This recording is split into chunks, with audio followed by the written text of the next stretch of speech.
Today, I would like to share with you an old German proverb, and the proverb goes like this: a bag from shopping makes your light jaw-dropping. A bag from shopping makes your light jaw-dropping. Okay, probably that is not such an old German proverb, but heck, I'm German and from today on it's a proverb. And the wisdom behind this proverb is a super simple trick for awesome portrait light.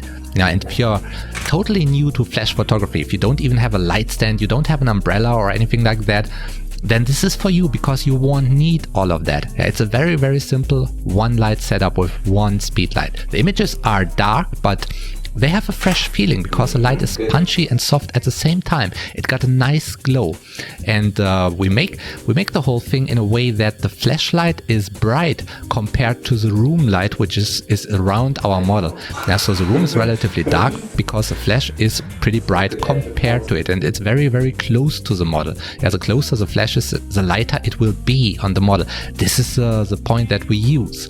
Now, what you need for that is your camera, of course. You need a speed light.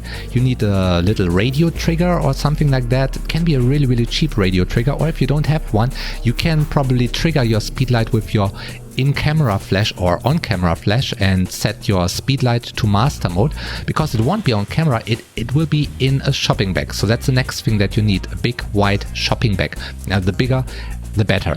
What you then do is you lay your speed light into the bag with its head pointing upwards.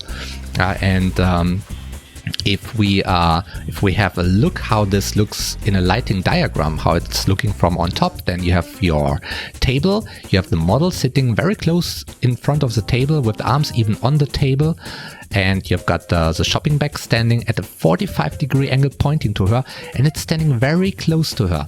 Now, the distance is 60 centimeters or 2 feet maximum. That's very close. If you would move your camera a little bit to the right, and then you would directly have the bag in the frame. You would directly see the glowing bag. But in general, you don't do that. You focus on the model, and the speed light inside the bag will light her. Yeah, it's set to 1/16 of a power. Like I said, it's zoomed back to 24 millimeters. And the camera, on the other hand, is set to f2.8.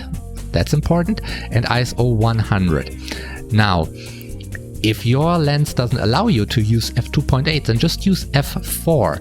But then that means your f-stop is one f-stop smaller, so you lose one f-stop of light. What you do then is, on the other hand, you increase the power of your speed light to 1/8. This way you win one f-stop of light. Anyway, you will have to check, just make a test shot. 0.8, check that your back is completely illuminated. Just shoot your back and see, is it really white glowing? If not, then you have to adjust it. Power up your speed light or make the back standing a little bit different, and then shoot your hand next to the back. And then check if your hand is correctly exposed. If your hand is too bright, then bring down the power of the speed light a bit. If your hand is too dark, bring up the power of the speed light a bit. It's that easy.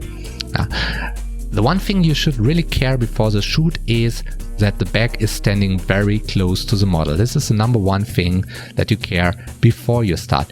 During the shoot, there's also one thing you really care about, and that is your histogram. Now, set up your camera so that you see your histogram. What you then want to do is you want to check that at the very right edge of the histogram, where the highlights are, that there are pretty much no values, so that you don't have any blown out highlights. You want to specifically check in this lighting setup for blown out highlights where the light is just too bright. You don't want to have that. Some parts can sink into black, that is fine, but nothing should be so glowing that it makes values over here in the very right edge of your histogram, and in the end it's so bright that your image is just not usable, or technically really not correct lit. So keep an eye on this point, and then just try it out. You can first practice it. Just place an object in front of your bag. You don't need a model. Just place a still object there, like a vase or a pair of shoes or whatever you want to shoot. Practice a bit and then make it with your subject. Alrighty, that's it for today. I hope you really like that and you try it out, and I wish you good light. It's a bit similar to bridal eternal bliss. Yes.